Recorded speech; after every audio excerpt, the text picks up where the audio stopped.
पवित्र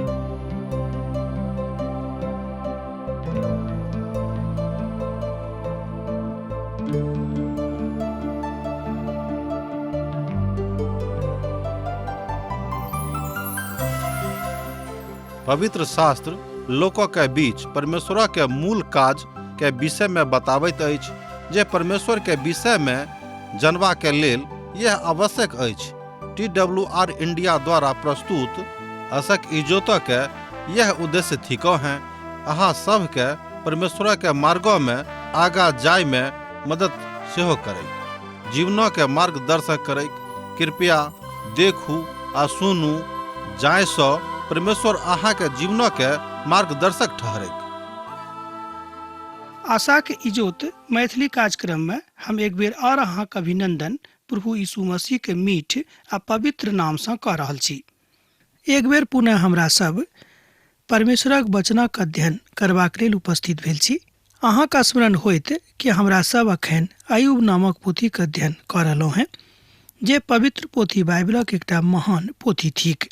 अय्यूबक 3 मित्र सब हुनका लग लगातार 7 रोज धरि बैसल रह गेलाह और ओ सब दुख में अपन अपन माथा का हिलाबैत रहलाह, अर्थात ओ सब शब्द विहीन भ गेल रहैत। ओतऽ हुनका सभक लग एहन बात आबि गेल रहनि कि अब हम अय्यूबक लेल कोन तरहक शब्द कतऽ से चुनि कऽ आनियैक जे हुनका सांत्वना दियैक। अय्यूब समस्त तकलीफा में पड़ि कऽ, अर्थात एहन तकलीफ में पड़ि कऽ बैसल छथि जाय बातक निदान अर्थात सांत्वना के 2टा शब्द बजबाक अधिकार हुनका लग नहि छनि, किएक तऽ ओ सब हुनक समस्या के देख कऽ स्वयं के विचलित होइत पाबैत छथि, अर्थात स्वयं के एहि अवस्था में पाबैत छथि कि हुनका हम कोना उत्तर दियनि आर हुनका संगे की कहियैक। अब हुनक 3 दोस्त हुनका सँ कथा करनाइ आरंभ करता है। पहिने एलीपज आ तहन बिलदद आर तकरा बाद जोफर। हुनका सभक नाम हुनका सभक बड नीक, मुदा हुनका सभक काम नीक नहि रहैक। एहि बातक अहाँ इतिहासक पोथी में देख सकैत छी, किएक तऽ ओ सब नीक दोस्त हुनक नहि रहैत। एलीपज शब्दक अर्थ होइत अछि परमेश्वर शक्ति अछि। ध्यान दियौक, एलीपज शब्दक अर्थ होइत अछि परमेश्वर शक्ति छथि, और दोसर अर्थ होइत अछि परमेश्वर नीक सोनाक जकाँ थिकाहा। बिलदद शब्दक अर्थ होइत अछि उत्पत्तिक पुत, अर्थात ओ बड घोर बुद्धि के छलाहा। वास्तविक में ओ बड उत्पाती और अभद्र मनुष्य छलाहा। ध्यान दियौक कि वास्तविक में अर्थात बिलदद जे छलाहा वास्तविक स्वरूप में ओ उत्पाती और अभद्र मनुष्य रहते। तेसर बात जे हुनक तेसर दोस्त रहन, हुनक नाम रहन जोफर। तऽ जोफर शब्दक अर्थ होइत अछि फुदकै वाला, अर्थात ओ एम्हर उम्हर कूदऽ वाला छलाह और ओ अय्यूबक लेल किछु समस्या के ठाढ़ सेहो कऽ देने रहथि। आब जे वार्तालाप आरंभ होइत अछि ओ तऽ वास्तविक शब्द भेदी के लड़ाई छल। ई दोस्त शब्द अपन शब्द भेदी बाण अब अय्यूबक ऊपर आक्रमण करनाइ शुरू कऽ देलनि, अर्थात हुनक ई दोस्त अय्यूबक ऊपर शब्द भेदी बाण सँ आक्रमण करनाइ आरंभ कऽ देलनि। यह अछि हुनका सभक बीचक वार्तालापक के विभाजन और विषय, किएक तऽ ओहि काल में एहि तरहक विधा बड प्रचलित छल और प्रमाणित सेहो छल। आजुक दिन में समस्त प्रकारक खेल में माथाक आवश्यकता पड़ैत अछि, तैं आजुक संदर्भ में सबटा बुद्धि के खोलल जा सकै छै। आ जहन हुनका सभक मध्य में वार्तालाप आरंभ भऽ गेलैक, ओही ठाम तमाशा सेहो लागि गेल रहैक, अर्थात भीड़ जोर भऽ गेल रहैक। ओ सब लोक तऽ सभ्य नहि रहैत, मुदा एहिके बादो ओ सब सभ्य होयबाक दावा कऽ रहल छलाह, किएक तऽ ओ सब बुद्धि वाला वार्ताक ऊपर खूब मोन लगाबैत रहथि। आ आजुक दिन में हमरा सब स्वयं के बड सभ्य लोग बुझैत छी आर सभ्य होयबाक नाटक सेहो करैत छी, मुदा ई होइत नहि अछि।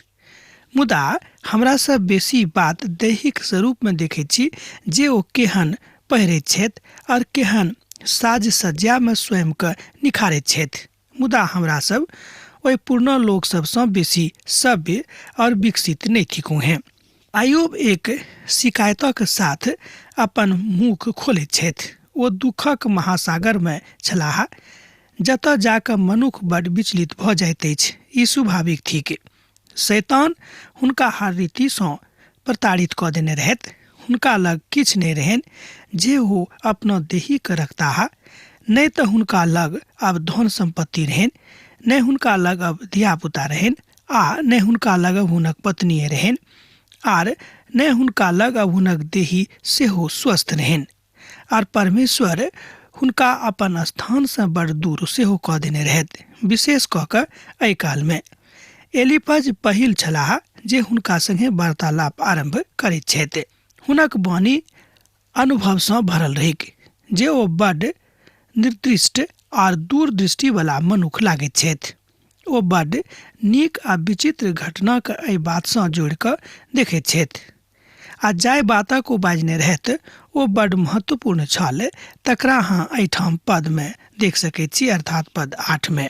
जेना कि हमहूँ देखलहुँ हैं, आ हम बतायब जे अपन कथा कहाँ प्रभावशाली दृष्टिकोणसँ अपना कऽ बता सकैत छी। तैँ हुनक वाणी मनुखसँ अलग लागैत रहैक। हालांकि हुनक वाणी तऽ मनुखेके मुखसँ निकलैत रहनि, लेकिन ओ एना बाजैत रहथि जेना लागैत रहै कि ओ कतहु अलगसँ अपन वाणीके आनि कऽ बाजैत छथि। एहि तरह विद्वान सब हुनका विषयमे कहैत छैक जे बड्ड कम लोकक लग रहैत अछि। एहि तरहक बातक आजुक दिन धरि ओ सुनने नहि रहथि। अब हमरा सब एहि पोथी के अध्याय 3 और अध्याय 4 ओर आगाँ बढ़ि रहल छी। तहन तेमानी एलीपज कहलनि, जँ केओ हमरासँ 2 शब्द कहैक तिमी अहाँ अधीर भऽ जायब, मुदा बाजला बिनु के रहि सकैत अछि। सुनू, अहाँ बहुत लोकक शिक्षा देलहुँ हैं और अहाँ निर्बल हाथक बल देलहुँ हैं।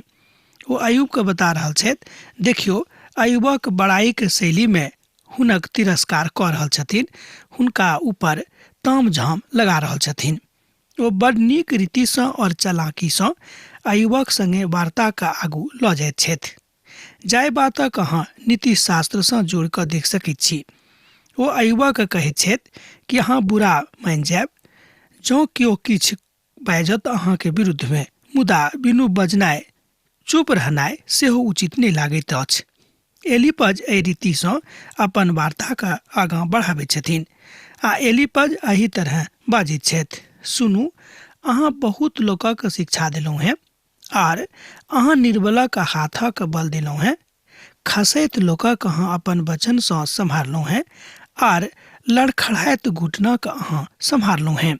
मुदा अब की अहींक ऊपर ई बिसा गेल अछि और अहाँ निराश भेल जा रहल छी। ओ अहाँक स्पर्श कयलथि और अहाँ घबरा गेलहुँ हैं। एहि तरह हमरा लोकनि देखैत छी जे आखिरी बात एहि पदमे अर्थात पद 5 में बतायल गेल अछि ओ थिक, ओ अहाँक स्पर्श कयलथि आर अहाँ घबरा गेलहुँ। एहिठाम अयुबक दोस्त एलीपज हुनका बाजि रहल छथि कि परमेश्वर अहाँक स्पर्श कयलथि और अहाँ घबरा गेलियै।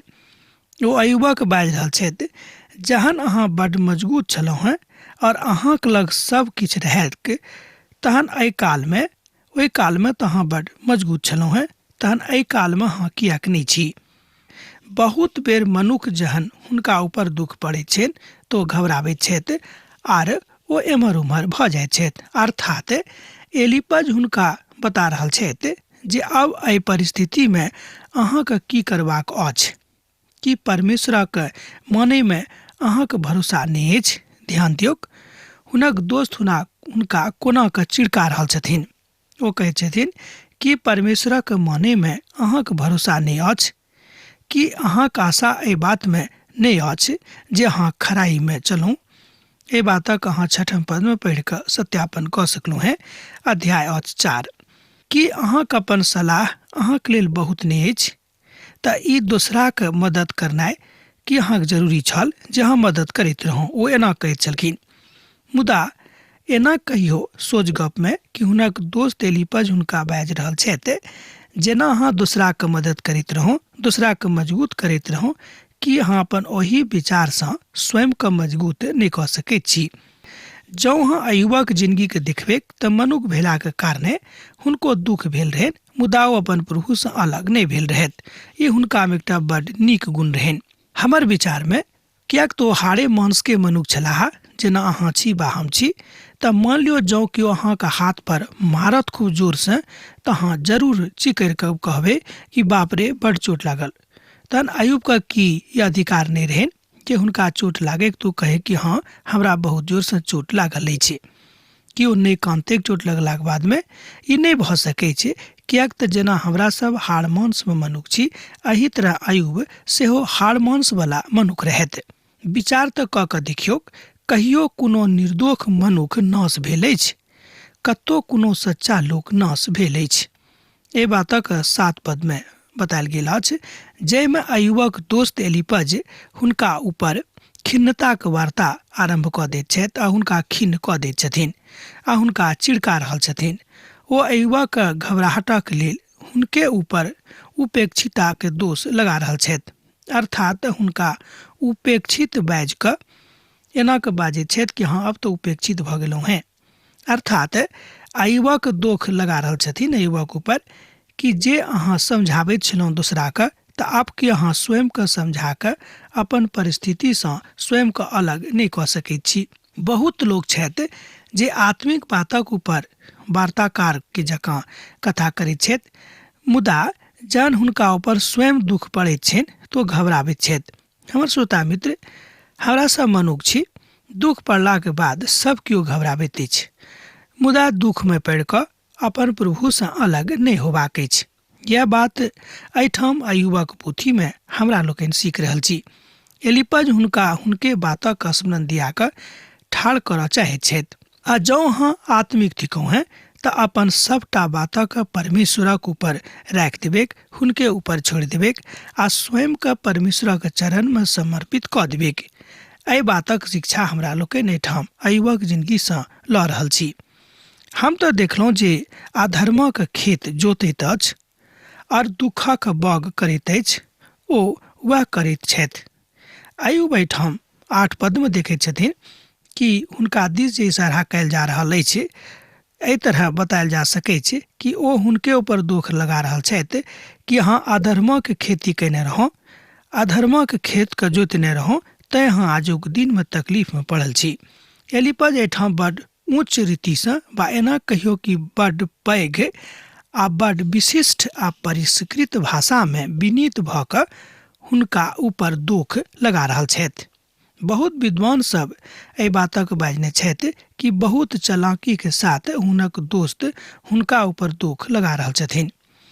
ओ परमेश्वरक श्वास से नाश भ जाइत अछि और हुनक क्रोध पर भौचक्का भ जाइत अछि। एहि बातक अहाँ देख सकैत छी पद 9 में। तहन हमरा संगे अहूँ एहि पदक एक बेर आर देखियौ। ओ परमेश्वरक श्वास से नाश भ जाइत अछि और हुनक क्रोध के झोंका से भस्म भ जाइत छथि। ई आदमी नीक नहीं अछि जे एहि तरहक बातक अयुब से बाजि रहल छथिन। हम त यह कहब कि हुनक ई दोस्त नीक दोस्त नहीं छलाह जे हुनका तकलीफ में आ तकलीफा के काल में, महाकलेशक काल में एहि तरहक बात बाजि रहल छथिन। परमेश्वर अपन धियापुता के अनुशासित करैत छथि, मुदा ओ कहियो हुनका नाश नहीं करैत छथिन। मुदा जे किछु हमरा सभक लेल भ रहल अछि ओ उचित भ रहल अछि।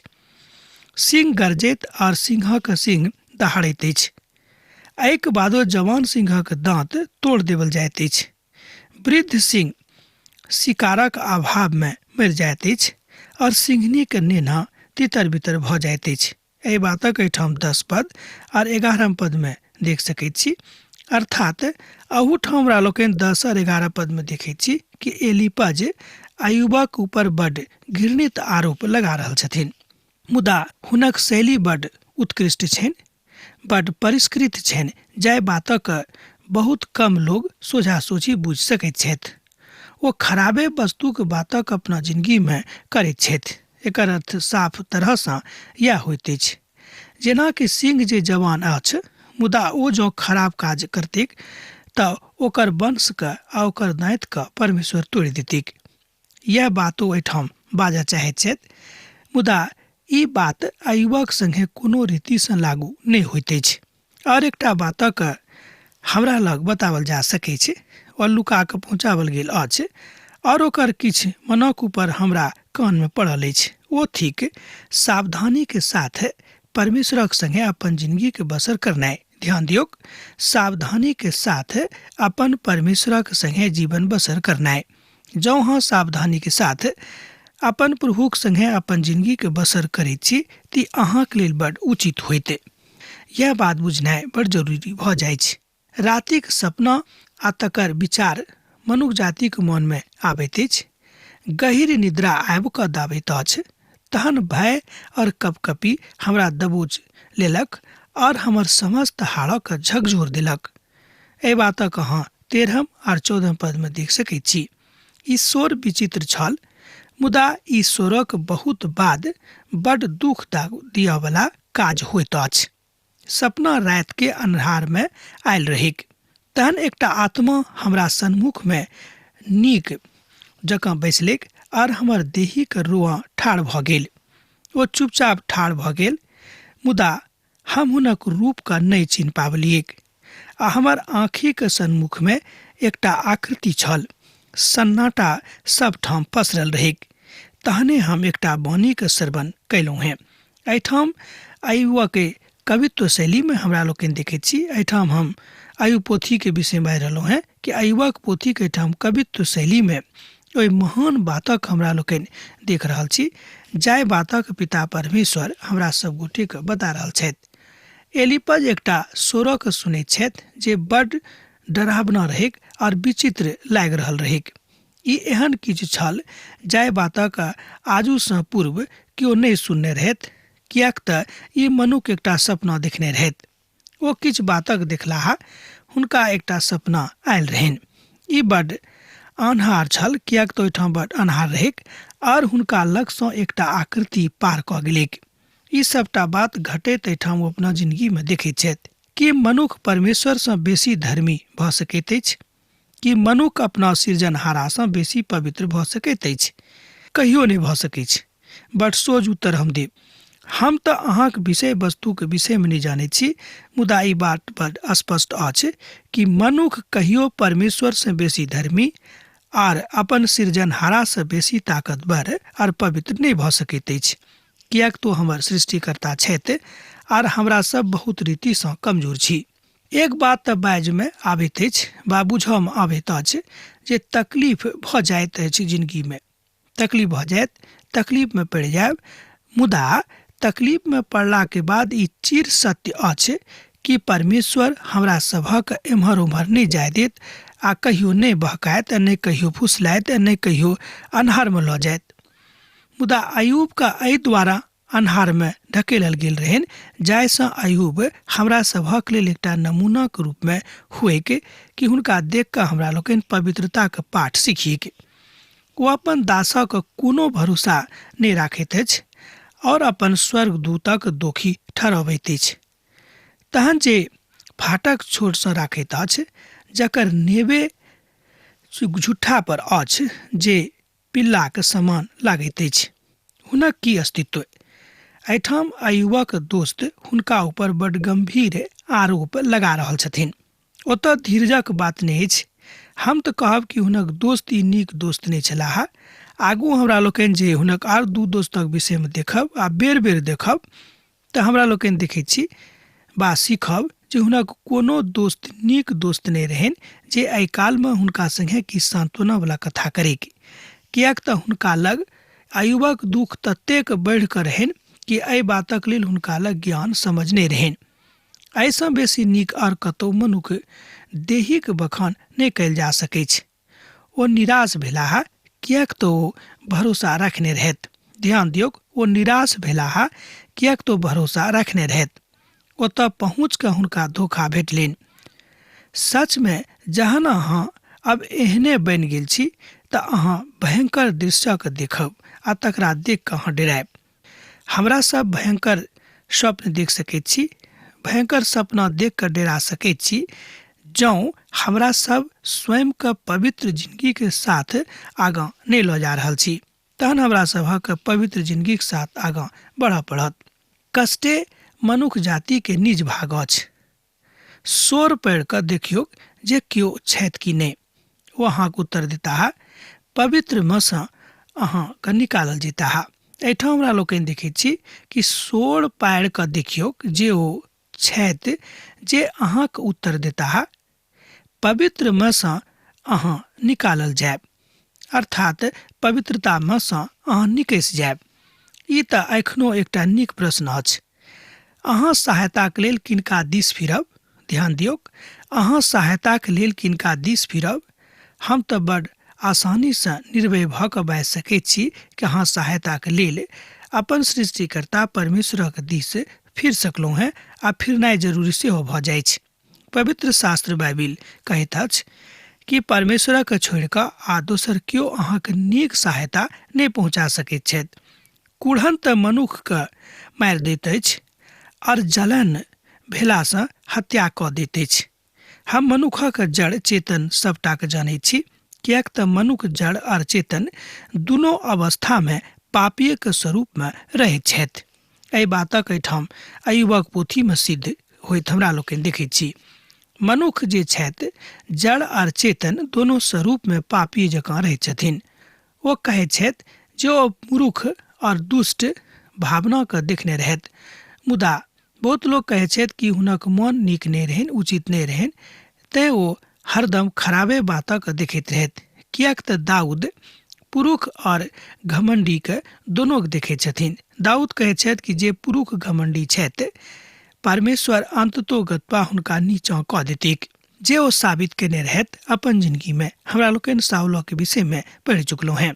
धनवान मनुख देखैत होइब जे अनेरे नीचा कयल जाइत अछि। एलिपज एहिठाम अय्यूबक ओहि बातक बताबैत छथि जे धनवान के श्रेणी में अहाँ छलहुँ हैं, मुदा अहाँ तऽ जड़ सँ उखड़ि गेलहुँ हैं, खत्म भऽ गेलहुँ हैं। हुनक धिया पुता सुरक्षा सँ दूर छथि, ओ फाटके पर कुचलल जाइत अछि आ ओकर घोड़ा बला सेहो एहिठाम नहि अछि। भूखल हुनक फसल एम्हर उम्हर भऽ जाइत अछि। एहिठाम हमरा लोकनि देखैत छी कि सब तरह से मनुष्य जाति के जिंदगी में तकलीफ चारू दिस सँ आबैत अछि। यह बात पिता परमेश्वर अहाँके सिखाबैत छथि कि एहि तकलीफक काल में अहाँके बड़ सावधानी के साथ अपन जिंदगी बसर करनाइ अछि वा करबाक अछि। किएक तऽ चिनगारी जेना ऊपरे ऊपर उड़ जाइत अछि, ओही तरह मनुख दुख भोगबाक लेल उत्पन्न भेल छथि। अय्यूबक पोथी 4 अध्याय के 4 पद से लऽ कऽ 7 पद में अहाँ देख सकैत छी, मुदा ई छल 7म पद। एक बेर आर हमरा संगे देखियौ, किएक तऽ चिनगारी जेना ऊपरे ऊपर उड़ जाइत अछि, ओही तरह मनुख दुखे भोगबाक लेल उत्पन्न भेलाह। हमरा सभक हुनक अंतिम वक्तव्य प्रयोगशाला में तऽ नहि लऽ जा सकैत छी परीक्षण करबाक लेल, मुदा बाजि सकैत छी जे ओ बड़ नीक बात बाजि देलखिन। हालांकि हुनक जे विधा रहन, हुनक जे मनसा रहन, ओ अय्यूबक निराश करबाक रहन। ई बात सत्यक थिक कि जहन हमरा सब मनुख छी तऽ हमरा सभक जिंदगी में बेर बेर निराशा आबैत अछि, बेर बेर बीमारी आबैत अछि, बेर बेर हताशा आबैत अछि, पारिवारिक समस्या में हमरा सब पड़ल रहैत छी। ई प्रायोगिक सत्य थिक, एहिमे कोनो दू मत तऽ अहाँ नहि बाजि सकलहुँ हैं। बा बट पैघ सूची पत्र अहाँक लग आबि जायत जँ अहाँ तकलीफक गिननाइ आरम्भ कऽ देबिक। तैं तकलीफक गिनबाक जरूरत नहि अछि, एहिसँ शैतान बड़ खुश हैत। करबाक की अछि कि अय्यूबक जकाँ स्वयं के अपन पिताक हाथ में समर्पित करबाक अछि। दुख कहियो कहियो प्रभुक धिया पुताक वा प्रभुक दिस सँ एतेक रीति से आबैत अछि कि हुनको धिया पुता एहि बातक सत्यापन करऽ में एम्हर उम्हर करैत छथि, अर्थात हुनको किछु एम्हर उम्हर जाय पड़ैत छथिन। एहि तरह हमरा सब देखैत छी कि मनुख सत्य रूपे एहि तरहक बातक मानैत छथि, मुदा हम तऽ परमेश्वरक खोजब आर अपन स्थिति पर परमेश्वरक सन्मुख में राखब। ओ तऽ महान और अद्भुत काज करैत छथि। यह बात आजुक दिन हमरा लोकनि एहिठाम देख सकैत छी। जँ अहाँ अय्यूबक जिंदगी के दिस देखबै तऽ अहाँ पाएब कि हुनका जिंदगी में बड़ तकलीफ आबि गेल रहनि। अब तऽ हम सोचैत छी कि अहाँ सब विदा होय के काल भऽ रहल अछि। हमरा विदा दऽ दिअ। जेना अहाँ सब पाती लिखैत रहैत छी, लिखैत रहब, बिसरायब नहि। यीशु के नेह अहाँके जिंदगी में सैद घड़ी बनल रहे। आमीन। हमर विश्वास अछि कि ई कार्यक्रम अहाँके लेल लाभदायक सिद्ध अछि। हम चाहै छी कि अहाँ अपन आशीषके हमरा संग साझा करू। जँ अहाँके नजीक बाइबलसँ आ जीवनसँ सम्बन्धित कोनो प्रकारके प्रश्न भऽ सकै अछि तऽ अपन समस्याके लेल प्रार्थना करबाके लेल जँ चाहै छी तऽ हमरा फोन नंबर पर जरूर संपर्क कऽ सकै छी। परमेश्वर अहाँ सबके लेल एकटा सुन्दर, सुखद, आनंदित दिन प्रदान करैक।